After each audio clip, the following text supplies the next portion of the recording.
My brother betrayed me with my girlfriend for 4 months. 26 years later, my daughter discovered his true intentions to reconcile and exposed him virally, leaving him without a wedding. I'm 46 years old. I work as an accountant at a mid-sized firm, and I need to tell this story. Because what happened a few months ago with my daughter's wedding basically reopened a 6-year-old wound that I thought I had closed, or at least had learned to live with. The thing is, when you have a daughter who's about to get married and she asks you for something that directly touches the most painful part of your past, let's just say you realize you haven't healed anything really, you've just been ignoring it. I guess I should start at the beginning. When my brother Thomas and I were close, when I trusted him with my life, basically. We grew up in a relatively small town up north. It was just the two of us. Thomas is 2 years younger than me, and honestly, we were always really close as kids. You know, the typical case of brothers who do everything together, who have each other's backs, that kind of thing. Our parents, William and Patricia, always instilled in us that family was the most important thing, that brothers should be there for each other no matter what. Ironic, I guess. When I was like 19, maybe 20, I met Amanda in college. She was studying graphic design, and I was in my second year of accounting, and I honestly thought she was the woman of my life. We dated for almost 2 years. We talked about getting married after graduation, having kids, that whole future vision you have when you're in love and young and you think nothing can go wrong.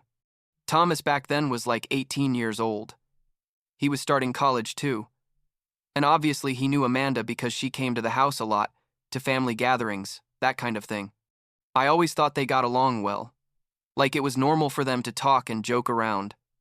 I never saw anything weird. Looking back, I should have noticed it. I should have seen the signs. But you're there, trusting the two people you love most, apart from your parents, and you just don't think something like that could happen. I remember Amanda started acting weird like 6 months before everything exploded. She said she needed space, that she felt confused about her future, and I thought it was stress from college, pressure from her parents. I don't know. I tried to be understanding, to give her the space she was asking for. And meanwhile, I kept being the perfect older brother to Thomas, helping him with his homework, giving him advice about girls, being his confidant. I found out in the most stupid and cliché way possible. I arrived early at Amanda's place one day because I had canceled a class. Like, I thought I'd surprise her with her favorite food from that Chinese restaurant she liked, and, well, the surprise was mine. The door was slightly open. I went in calling her name, and I heard them. I'm not going to go into details because to this day it makes my stomach turn to think about that moment, but let's say it was obvious what was happening. I stood there like an idiot with the bag of Chinese, food in my hand for what felt like hours but was probably only seconds, and then I just left. I didn't yell. I didn't make a scene. I just left and went to my apartment. The next few hours are kind of blurry. Honestly, I remember breaking some plates, crying like I hadn't cried since I was a kid, feeling physically sick. Amanda called me like 1,000 times that day, Thomas too, and I didn't answer any calls. The next day, Thomas showed up at my apartment, knocked on the door for half an hour, begging me to let him explain, saying it had been a mistake, that he was confused. All that garbage people say when they know they screwed up everything. I finally opened it, not because I wanted to hear him, but because the neighbors were already peeking out and making a scene. I let him in, and the only thing I said to him was, "You have 5 minutes? Talk." He told me they had been seeing each other for 4 months, that they didn't know how it had happened, that they had fallen in love, that he was very sorry but they couldn't help it. 4 months. 4 months of lies, of looking me in the eye while betraying me, of coming to dinner at my house and acting like nothing. I asked him if Amanda knew he was coming to talk to me, and he said yes, that she also wanted to apologize. I told him to get out of my apartment and that I never wanted to see him again, not him or her, and that as far as I was concerned, both of them were dead to me. I know it sounds dramatic, like maybe exaggerated for some people, but in that moment, I felt like my entire world had collapsed. It wasn't just losing my girlfriend, it was losing my brother. It was realizing that the two people I trusted most had been lying to my face for months.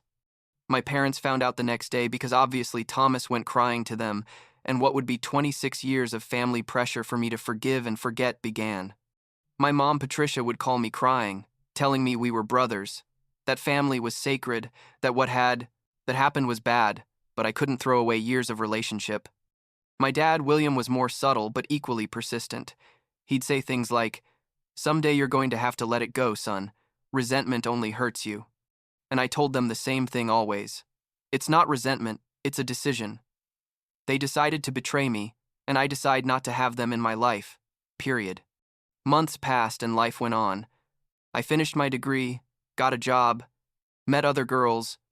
Like a year after all the drama, I found out that Thomas and Amanda had gotten married. And I'm not going to lie, that day I got drunk alone in my apartment and cried again. Not because I wanted them back, but because it was like a final confirmation that everything had been real, that it hadn't been a mistake or confusion. They had built a life together on my ruins. My parents went to the wedding, obviously, and I tried not to feel betrayed by that too, but it was hard. I understood they were both of their son's parents, that they couldn't just ignore one of their children, but it still hurt. I met Catherine when I was like 26. She worked at the same firm as me, in the human resources department, and we connected quickly. I told her the whole story with Thomas and Amanda from the beginning, because I didn't want secrets or lies in my life ever again, and she was understanding. I said she understood why I had cut contact, and that she respected my decision. We got married a year later. My parents went to the wedding, but I made it clear to them that Thomas was not welcome. And surprisingly, they respected that, although I know my mom cried a lot about not being able to have both her sons there. Sophie was born 2 years after we got married, and she was the best thing that ever happened to me, like literally gave everything new meaning. Being a father was something I had always wanted, and she was perfect. I mean, all parents say that about their kids, but seriously, she was an incredible child. The marriage with Catherine lasted until Sophie was like 8 years old. We got divorced, but it was relatively friendly. We just realized we wanted different things in life. She met someone else eventually, and I was single for a while. Sophie's custody was shared, and we always got along well for her sake. We never wanted our problems to affect her. During all those years, the Thomas issue was like a ghost in the family. My parents would mention him from time to time, trying to plant seeds of reconciliation. They'd tell me things about his life, that he had had a son, that he worked at I don't know what, and I would cut them off immediately. I'm not interested. I'd tell them, I don't want to know anything about him. Sophie grew up knowing she had an uncle we never saw, and when she was little, she'd ask why. And Catherine and I explained to her in simple terms that sometimes adults have problems they can't solve, and that was okay. That our family was perfect as it was. Fast forward to like 6 months ago. Sophie is Adasian, 24 years old. She's doing amazing. Finished college, has a great job in marketing, and she met this guy 2 years ago, a good guy named Daniel who works in engineering. I liked him from the beginning, which isn't easy because I'm pretty overprotective of my daughter, but he was genuine. Treated her well. You could see he really loved her. When they told me they were getting married, I was happy, like really excited, and I told Sophie I would pay for the wedding, that I wanted her to have the perfect day. We started planning everything. She was super excited choosing the venue, the dress, all that wedding logistics that I honestly don't understand much, but loved seeing because it made her happy. One night, Sophie came to my house for dinner. I was dating Nicole at the time, an incredible woman I met at the gym like a year before, and Nicole was cooking when Sophie arrived. The three of us ate, we talked about the wedding, Sophie was showing us pictures of the venue she had chosen, and everything was perfect until suddenly she got serious and said, "Dad, I need to talk to you about something important." Nicole caught the hint and said she was going to wash the dishes, leaving us alone in the living room. Sophie was nervous. I could see it. She was playing with her hands like she had done since she was a child when she had to say something difficult.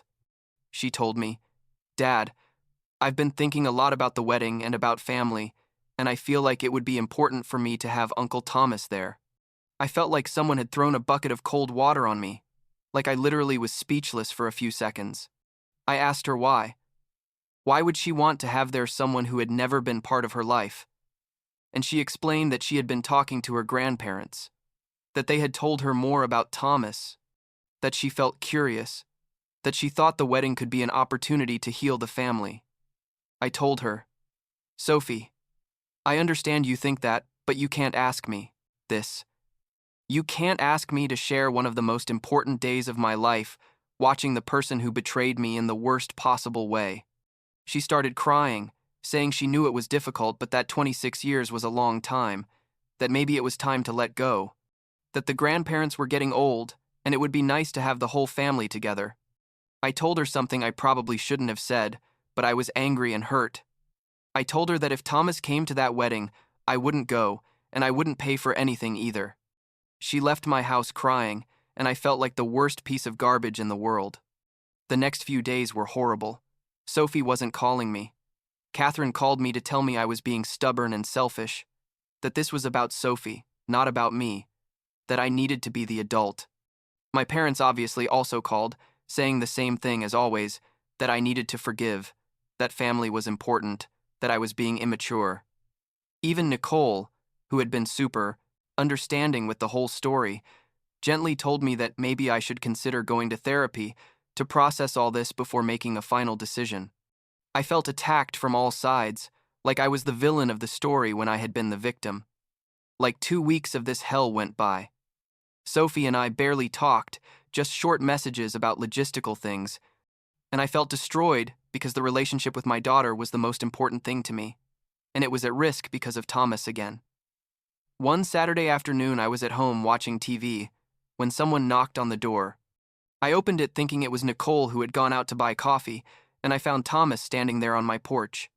I hadn't seen him in person in 26 years, but I recognized him immediately. Obviously, he was older, with some gray hair, a bit of a belly, but he was still my brother in appearance. Behind him was Amanda, also older but recognizable, and Sophie was there too, with a pleading face. Thomas said, "James, please, just let me talk for 5 minutes. Sophie asked us to come. She says she organized this." I realized immediately what had happened. Sophie had organized an emotional ambush, thinking that if she put us face to face, I couldn't keep keeping them out. I told Thomas, "I don't care what you have to say." And I told Sophie, "I can't believe you did this, that you brought these people to my house without my permission." Thomas started talking, saying he had been young and stupid, that he had made the worst mistake of his life, that he had spent 26 years regretting it. Amanda also spoke, crying, saying she understood they would never forgive me, but they just wanted family peace. I was shaking with rage, like I literally felt like I was going to explode, and I told them, "You have 30 seconds to get off my property or I'm calling the police." Sophie was crying, saying, "Dad, please," but I couldn't. I just couldn't be there. Thomas took a step toward me, like wanting to hug me or something, and I stepped back, telling him, "Don't you dare touch me." The three of them finally left. Sophie looked at me with disappointment and pain before leaving, and I closed the door and broke down. The next few hours were torture. I got calls from my mom crying, saying I had been too harsh, that Thomas just wanted to apologize. Catherine called furious, telling me I had humiliated Sophie, that I had been unnecessarily cruel. My dad William also called, this time without the usual subtlety, telling me I was being ridiculous, that I needed to get over what had happened decades ago. I was emotionally exhausted. I felt like everyone was against me, that nobody understood why I couldn't just forgive and forget. Nicole came home and found me sitting on the couch staring at the wall. She hugged me and just was there with me without saying anything, and honestly, that was the only thing that helped in that moment. Several days went by without Sophie and I talking. It was the longest separation we'd had, since she was a child, and it was killing me. Finally, she called me. Her voice sounded tired and sad, and she told me, "Dad, we need to talk." We went for coffee to that place near her apartment that we always liked, and when I arrived, she was already there, with red eyes like she had been crying. She apologized for the ambush, said it had been a mistake, that she thought if we saw each other face to face something would change, but now she understood it had been disrespectful on her part. I told her I loved her, that I understood she just wanted to unite the family, but I couldn't do what she was asking me. I just couldn't. She looked at me and said something that surprised me. She said, "It's okay, Dad. I understand. Thomas isn't going to come to the wedding. I don't want you to miss it." I felt enormous relief but also guilt, like I was forcing her to choose between her family. I asked her if she was sure, and she nodded, saying that at the end of the day I was her father, I was the one who had been there her whole life, and she wasn't going to sacrifice our relationship for someone who was basically a stranger to her. We hugged there in the coffee shop and we both cried a little, and I thought that finally everything had been resolved, that we could move forward with the wedding and be happy. But the thing is, life is never that simple, right? Like 2 weeks later, Sophie came to my house again, but this time with a completely different energy. She was angry, like visibly furious. She told me she needed to tell me something she had discovered that changed everything. Turns out after our conversation at the coffee shop, she had talked to her grandparents to tell them that Thomas wouldn't be coming to the wedding, and my mom, Patricia, in the middle of her disappointment, had let something slip without thinking. She had told her it was a shame, because Thomas really needed to improve his family image before his own son's wedding, which would be in a few months. Sophie had and been processing that and then had started asking questions, connecting dots, and eventually confronted Thomas directly. Thomas, feeling cornered, had admitted that yes, part of his motivation to reconcile was that his son was about to get married, and he wanted to be able to tell him that the family was united, that there were no grudges. His son had apparently asked him why he never saw his Uncle James, why the family was divided, and Thomas didn't want to admit it had been his fault, didn't want his son to know he had betrayed his brother that way. So, he had seen Sophie's wedding as a perfect opportunity to reconcile, to be able to take happy family photos, to show his son that everything was fine. Sophie was devastated, feeling used, realizing that all the reconciliation pressure hadn't been out of genuine family love but for Thomas's convenience. She told me all this almost without breathing, pacing around my living room, and I felt validated but also furious again. I asked her what happened when she confronted him, and she told me she had gone to his house, that Amanda had been there too, and that she had told them exactly what she thought of them. She had told them they were manipulative, that they had tried to use her wedding for their own selfish purposes, that she couldn't believe they were so shameless. Thomas had tried to justify himself, saying he did want to genuinely reconcile, but it was also true he needed to fix things for his son, and Sophie had told him that wasn't genuine reconciliation, that was opportunism. She had left there furious, and had come directly to see me. What happened next was something I never expected. Sophie, who is from that generation that documents everything on social media, had recorded part of her confrontation with Thomas and Amanda without them knowing, and decided to post it. She made a long video on her Instagram and TikTok, explaining the whole situation. Obviously without using full names, but making it clear what it was about. She talked about what Thomas had done to me 26 years ago, about the family pressure she had received to invite him to her wedding, about the emotional ambush at my house, and finally about the discovery of his true intentions.